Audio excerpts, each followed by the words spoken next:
Good afternoon. This is Ken at Tortoise Capital with a review of the weekly trading plan for 13 September 2019. All is well out here in Cary with the crew.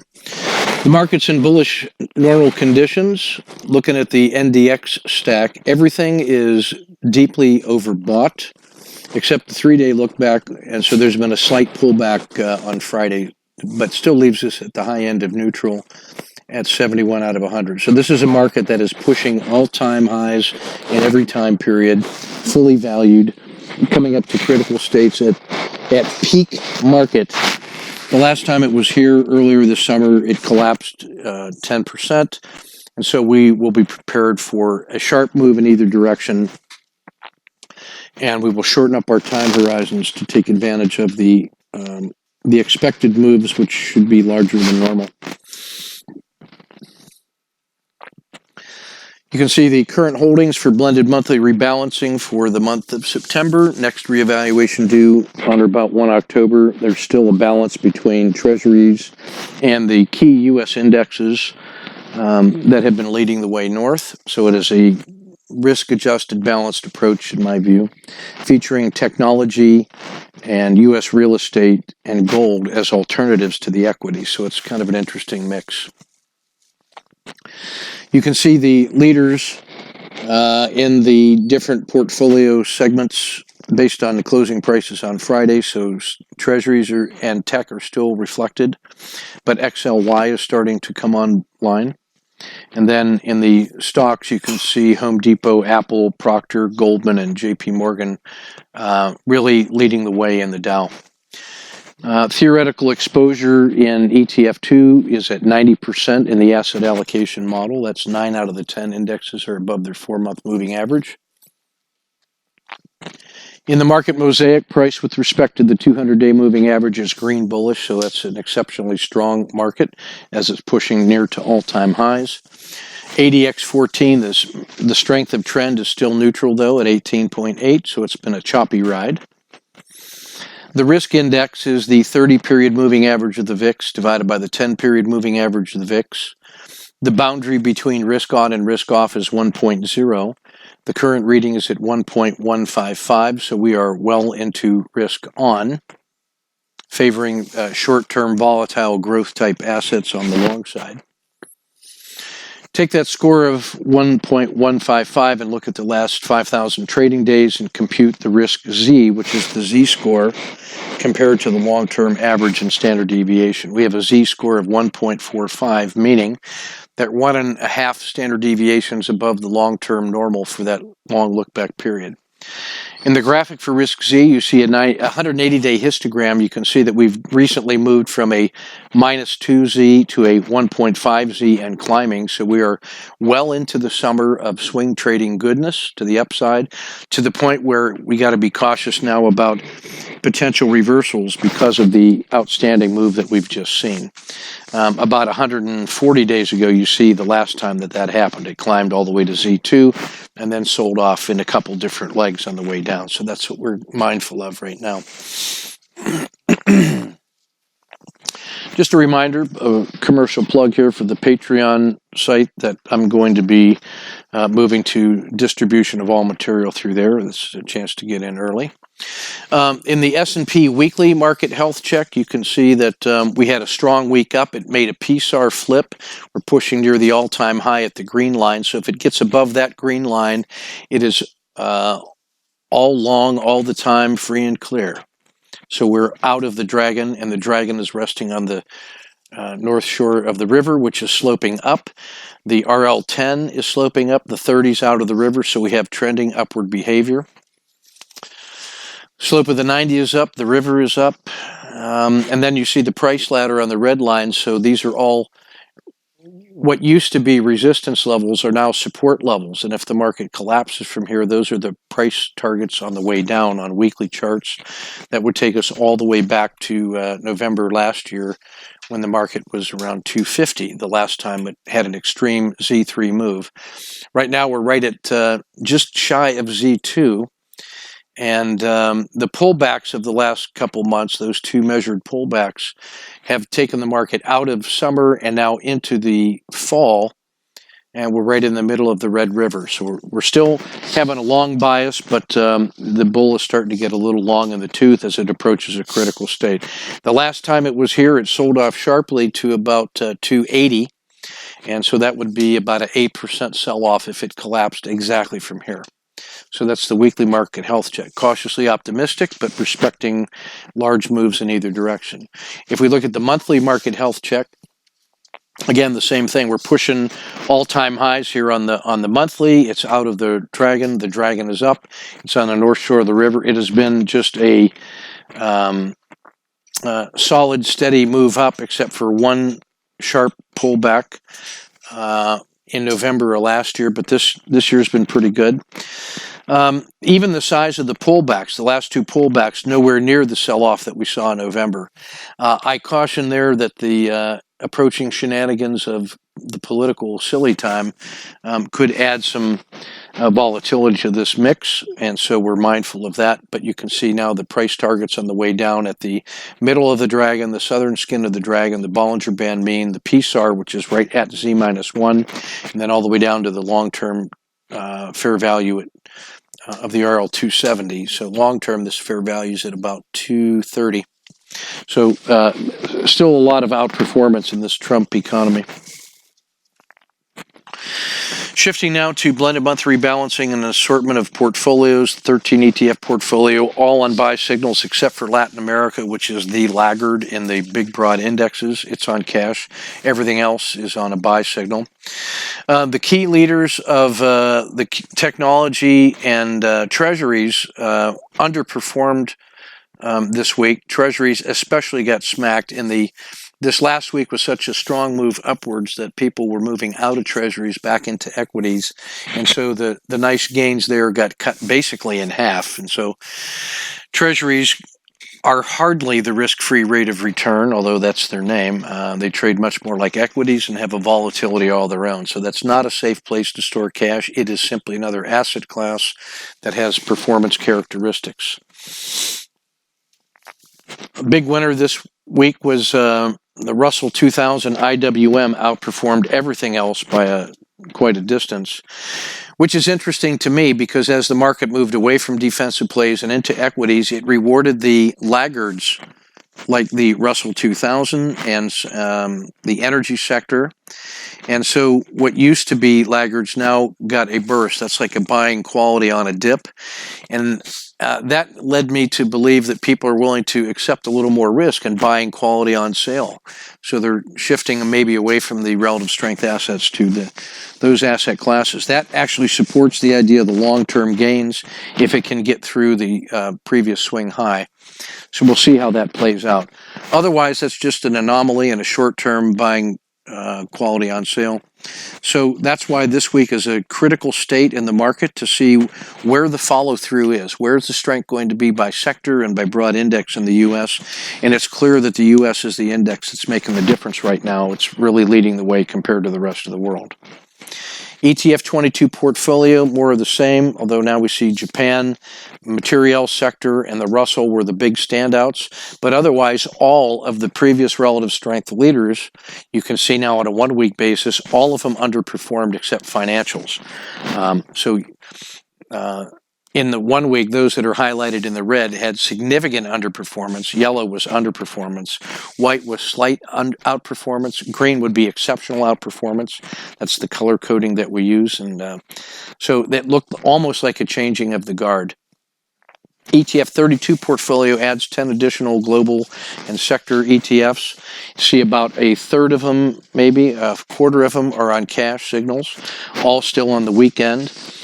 Interesting to note that DB Out Agriculture, Deutsche Bank Agriculture Commodity ETF, was the big winner this week, and it's been horrible over 3 months and 6 months. And then this week may be signaling a reduced tension in the trade war between U.S. and China. That would be an opportunity to buy quality on sale. So longer term, if that tension disappears, that would be good for equities long term, and that may be responsible in some way for the equity gains this week. If that's true, and if it continues, that's an argument for why things could power through the previous swing high.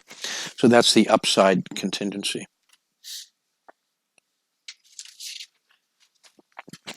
In the Dow 30, some of the outperformers really dominated this week, JP Morgan and Goldman Sachs. So that was the follow through in the financial sector, which did good. But those two companies did great.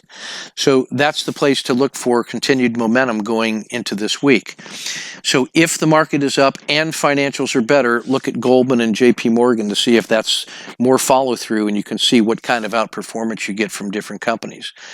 I would buy them if they were outperforming the leveraged financial sector. So that's really the choice on the positive or rosy scenario for financials. So if the market's good and the financials are better, look for FNA and compare that to Morgan and Goldman to see where the juice is.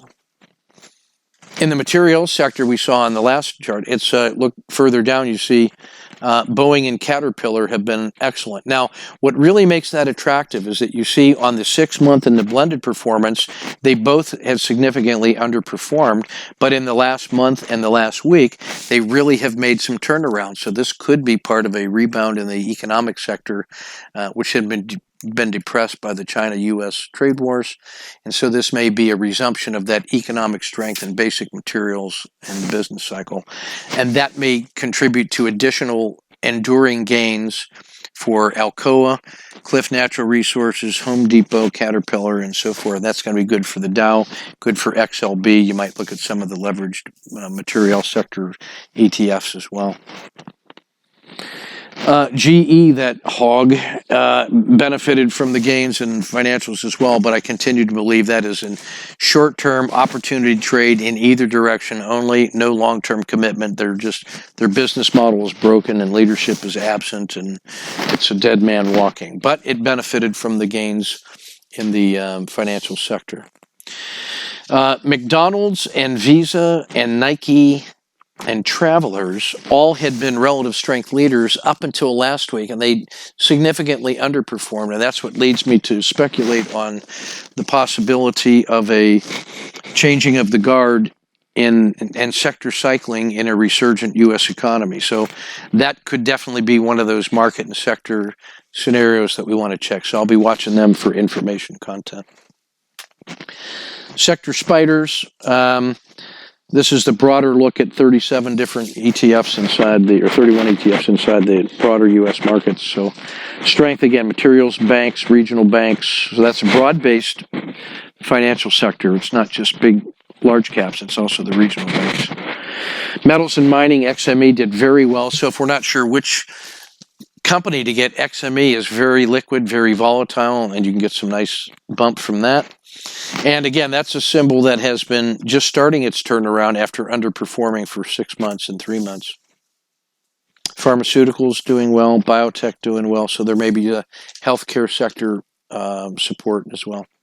ETF Max looks at about 350 different ETFs and finds just the outperformers across all the dimensions of the market, and that gives you just a quick look at what's really working.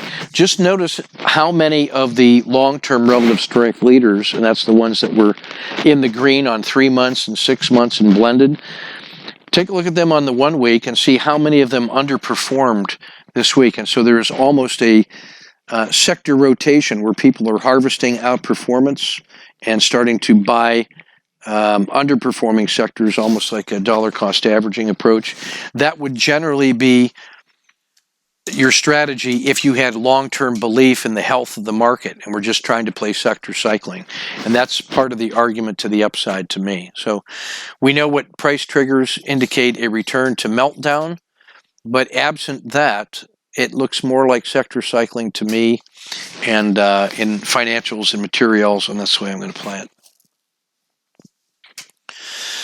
ETF2 regional report starts with the 10 sectors of the world market model. 9 out of the 10 are on buy signals. Only Latin America is on a cash. That puts us at 90% invested, 10% cash in the theoretical model for asset allocation. Last week, this was at 50-50, and so that's how good the rebound has been, that 4 of the sectors from last week that were on cash now cross back over their 4-month. So this is an indication of increasing strength from around the world. The U.S. at a rating of 59 is better than the global EFA at 48. So it's still all U.S. All the time in terms of global strength. And then inside the U.S., the strength is in technology, then large caps, then mid caps, then small caps. U.S. large and tech are the two strongest sectors. The two weakest are Latin America and the European 350. Inside the U.S. sector spiders, strength in technology, weakness in healthcare and energy. So there's still more room for energy to go. So I'm looking for possible, rebounds in things like XLE, USO, XOP, Chevron, and so forth. World market model starting inside the U.S. All the U.S. sectors are above average, each and every one of them. Commodities in the red, suffering. Gold and silver are still enjoying their latent relative strength, but I believe that run is done. And if the equities continue to gain, that's going to get crushed. And so silver wheaten is the easiest way to play that to the short side, or ZSL for the double leveraged inverse silver. So it's easy to buy it and you get the double bang for your buck. That's a good proxy for all the precious metals in that alternate asset class. Otherwise, treasuries, bonds, real estate, and private equity all above average as alternative sources of power. The Asian countries are a mixed bag between the horrible Hong Kong, Malaysia, and India on an equity basis. Not the countries; they're wonderful. Taiwan, exceptionally good. So it's a real mixed bag. That's a country pick'em approach as opposed to a broad index. Inside Latin America and emerging markets, Canada great, Mexico slightly below average, Brazil slightly below average, Latin America as an asset class horrible. So there's still some potential for gains. If the U.S. starts to weaken, that might be a place where equity money rotates to. I would start with Mexico because that has been the most stable gainer over the last couple of weeks. Europe, I think it's just everything is in pretty bad shape. I'd look at IEV as the proxy for the entire region.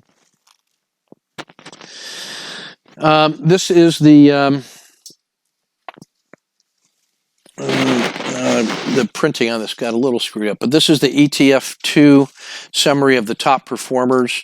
I look for green and white on the table, as you can see below, because I'm looking for new leaders where it's green under strength and white under consistency, which means that it was good.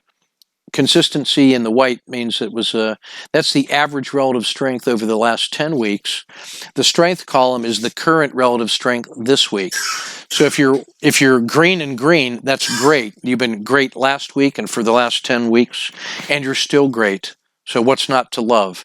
That's you can frame those and buy relative strength, buy on dips, and reinforce those positions. So that would get you to silver, gold, U.S. home construction, different versions of gold, and U.S. technology. Now, green and white, like Taiwan and home builders, what that means is that they were good last week and over the last 10 weeks, but they just became great this week. So green and white is an opportunity to exploit new strength that is emerging from the pack. That's an outlier to the upside. And that's good for not only weekly swing trading, but also intraday turbo trading. These might be the new leaders. Conversely, those that are white and green, like dividend appreciation and IT and treasuries, TLT, they are green on the 10-week. That means they have been leaders, but now they degraded to white under strength. So that's a possible topping action and a changing of the guard. Similarly, further down the stack, when I look at IJR, that's yellow. I'm sorry, that's white under the strength and yellow on consistency. So that means it was below average and now is above average. So that's the beginning of new leadership. A value play that's coming back to fair value. That could be the new leaders in the future. So it's not unusual for us to see things that start way down on the stack, red, and then work their way all the way up to green through normal sector cycling over the course of months and quarters. So this is kind of our quick look at the swing trade and longer term time frames to get an estimate of how the big money is moving things around. This summary here is the average daily dollar volume of the last 30 days for the 30 most liquid symbols and their volatility. So if it's on this chart and in the green, that means it's both liquid and highly volatile compared to the peers. So things like gold miners, Brazil, oil and gas exploration, silver, and regional banking are all very liquid and very volatile, and that makes very good candidates for both swing and intraday trading. The ones that are in the red are very liquid, but hard, if not impossible, to trade intraday because it's so narrow is the range. So HYG is interesting, but hard to trade intraday, as is LQD. Not surprising. So that constitutes the weekend report. And now we're going to go to the daily report from Friday for Monday. So this is what the daily report looks like. And now this really is just the Monday setups. So the previous sets of themes and messages are things that I look at that are probably going to last all week, those longer term relationships. And now we're looking more at the specifics. So the first 11 pages in the blue are the ones where the primary ideas are coming from, and those in the white from 12 to 21 are things that are supplemental or allow me to drill deeper or do a little research, or if you are specializing in one little element, you can go there for a deeper dive, but really the actionable items come out of the first dozen pages. So off we go. So this is the daily market health check. You can see this is about 3 months of look back. The vertical blue lines are 10, 20, and 30 days worth of look back. The first yellow box is yesterday's high and low outline. The orange box is the 10-day high and low trading range, and then the second yellow box is the 30-day high and low. That gives us kind of that 1 day, 10-day, and 30-day look back so you can see where those ranges are. And now I can see that the dragon had went to the top of the swing high, sold off all the way down to 285-ish, 283-ish. The dragon rolled over and then arced back up. So there was a RLXD about 10 days ago that moved it from 290 to 300 in about 8 days. And we've enjoyed that move. There's only a couple mechanical entries to the upside left before it breaks out to all-time new highs, and now there's no calibrated move to the upside. You just got to hold your nose and own it with a trailing stop and see how far it goes. That's the upside story.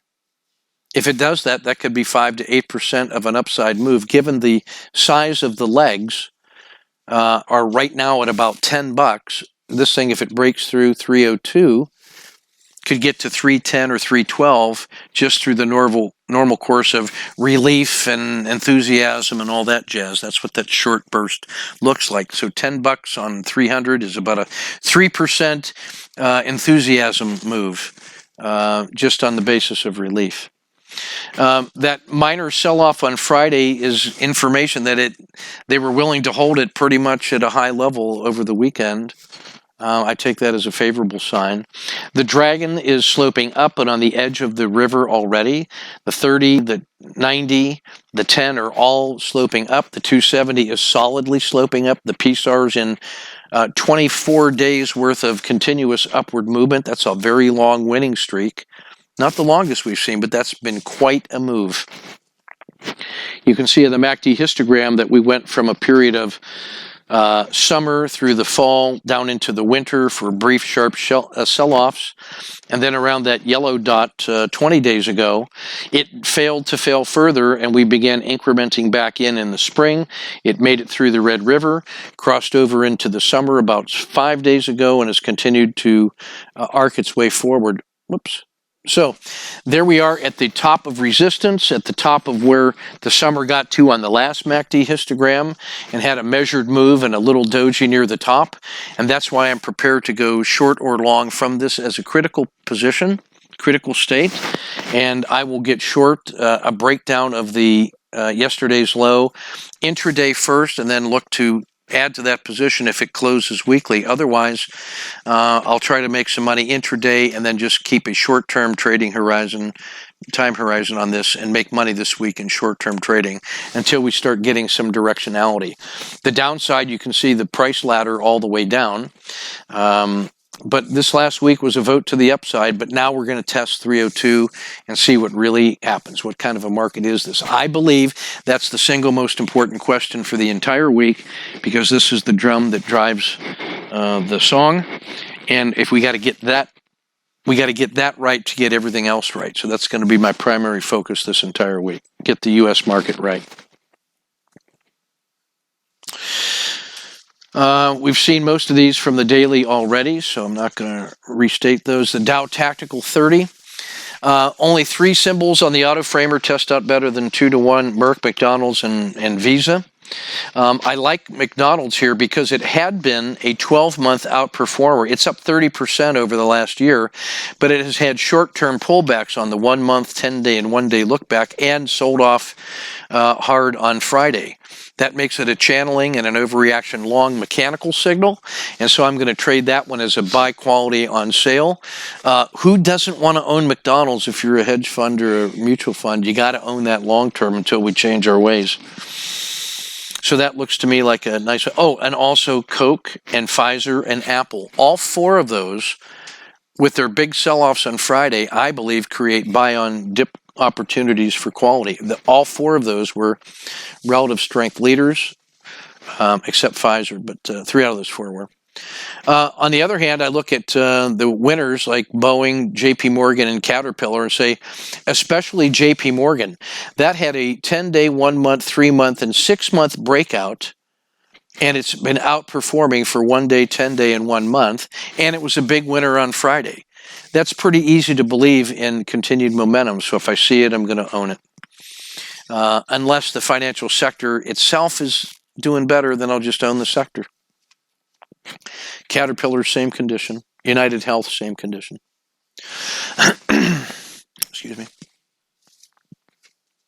ETF 30, tactical summary. The auto framers and treasury, silver, gold, and oil all have opportunities for potential gains. I like those, but materials looks easy to me to believe on the upside. Any momentum there, I'm looking to reinforce that in Alcoa, Cliffs Natural Resources, Caterpillar. Any downside in Brazil, I'm going to pile on to the downside. It's a frog champion and a swing champion. It's one of the weakest ETFs in the broad market.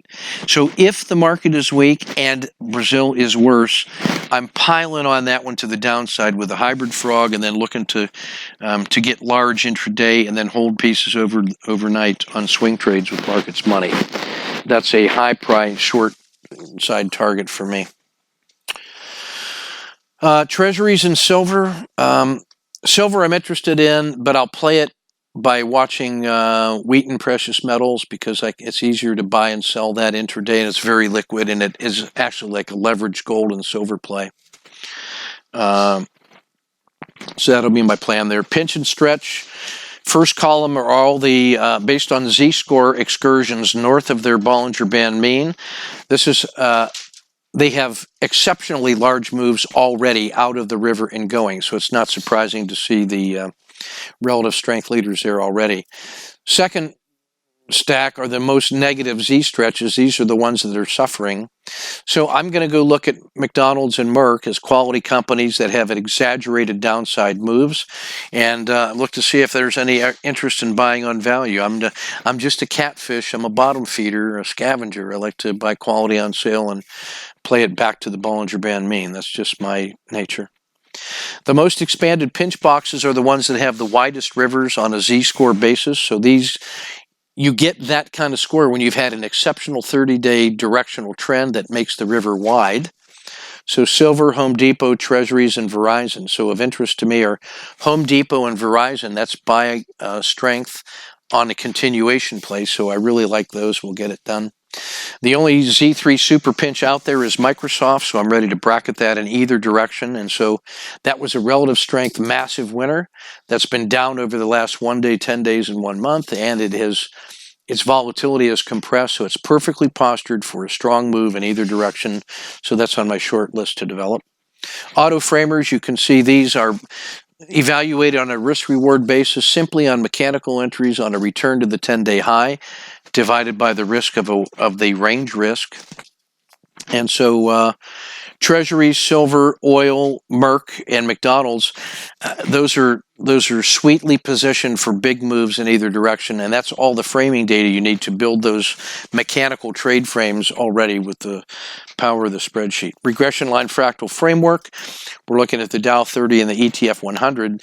The top stack in the green are the symbols that are the most numbers of average true range below their RL 270. So these are quality companies on deep discount compared to fair value. The right-hand column shows you how many ATR multiples they are. So Cisco is more than 5 ATRs away from its fair value.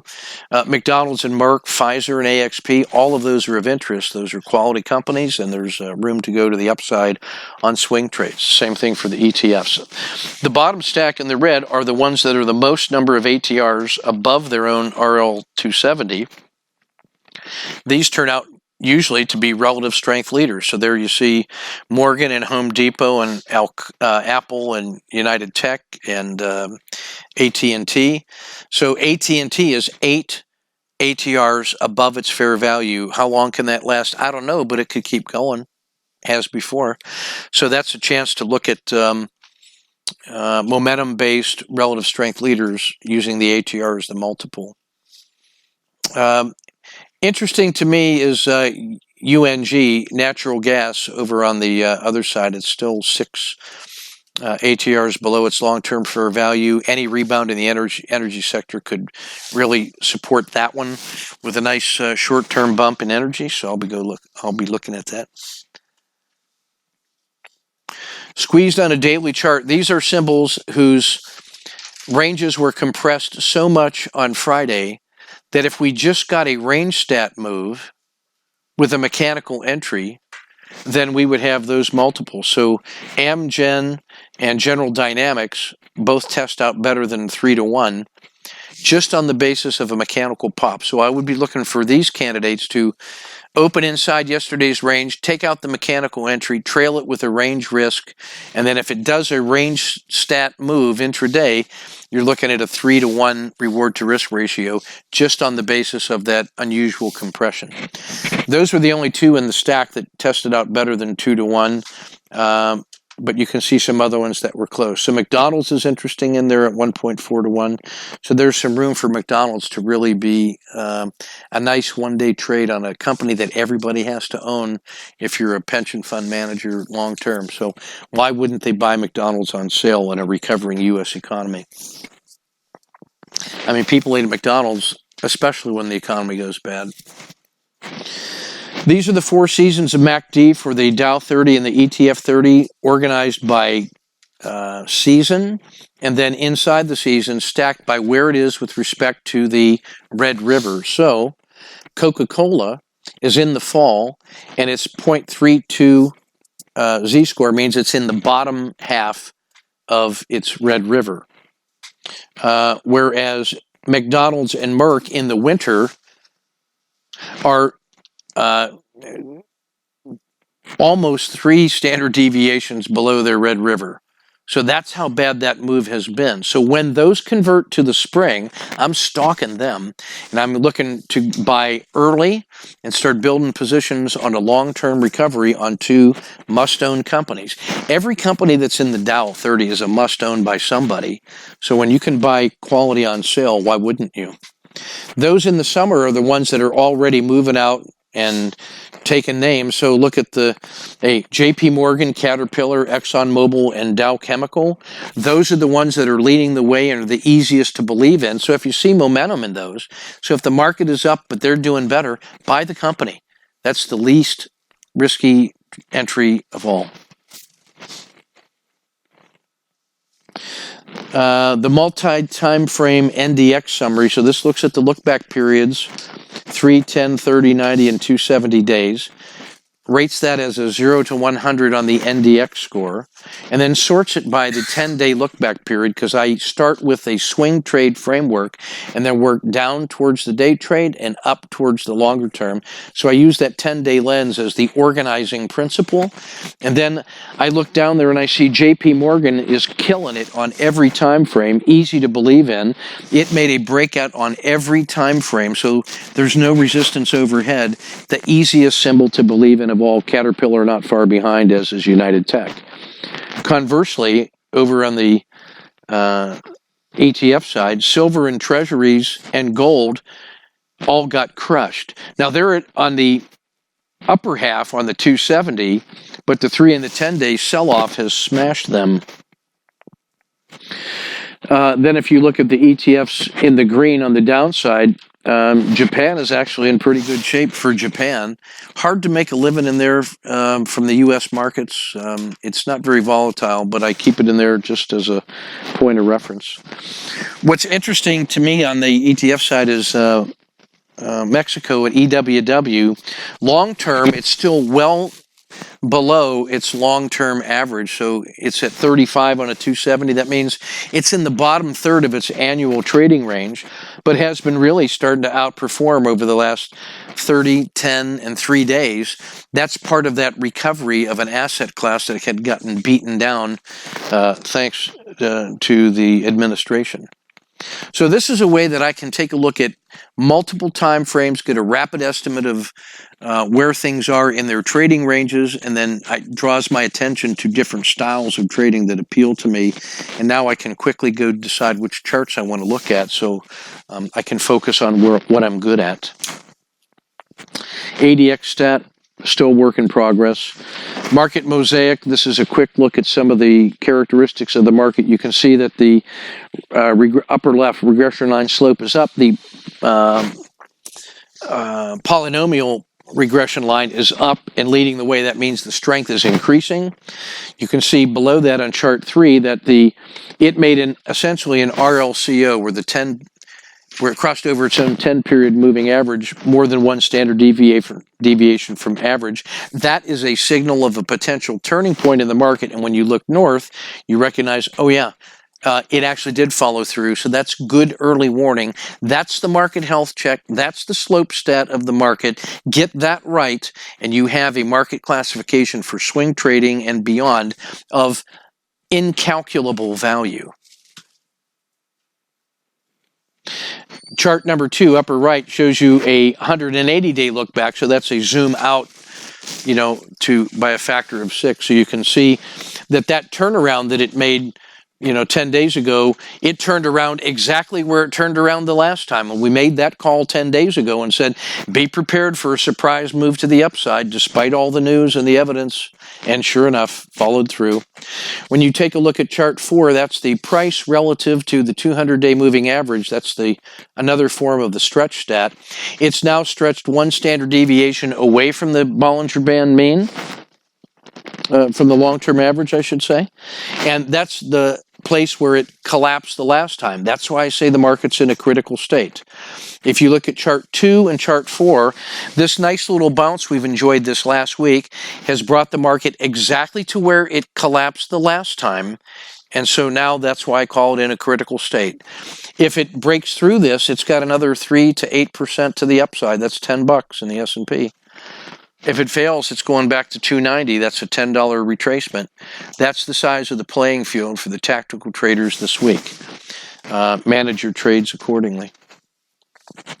I'm going to zoom ahead here to the last chart I want to talk about, and that's the z-scores of 3 regression line slopes over the last 180 days. We put the slope stat on those 3 regression lines and normalized them based on z-scores. So that blue line in the middle is the 0 line, their long-term average. So the thin blue line is the 10 period. You see that nice little move. It went from -4 sigma to +2.5 sigma, and then a little pullback on Friday. That's how strong that 10-day move really was. The slope of that regression line and the 10-day, that was a powerful move of goodness. The last 4 times it got that high, it rolled over and sold off, so I wouldn't be surprised if it found weakness here. The 30 is the thick black line. It's moved from -2 to +1Z over the last 10 days or so, just as we thought it might, or we knew that it could. And it's now at the upper limit of that Z1 river. So this would be a natural place for it to roll over somewhere soon in these next 5 days. So it's at a critical state. The one positive goodness on this one is the red line. That's the 90-period regression line. And it has pulled back from a Z3 all the way back to Z0, and now just recently started to gain. So this actually is a longer-term potential for the upside, and that's why I say that $10 move to the upside could actually happen because of failure to fail further, and the fact that it survived a triple bottom and put in one leg up last week.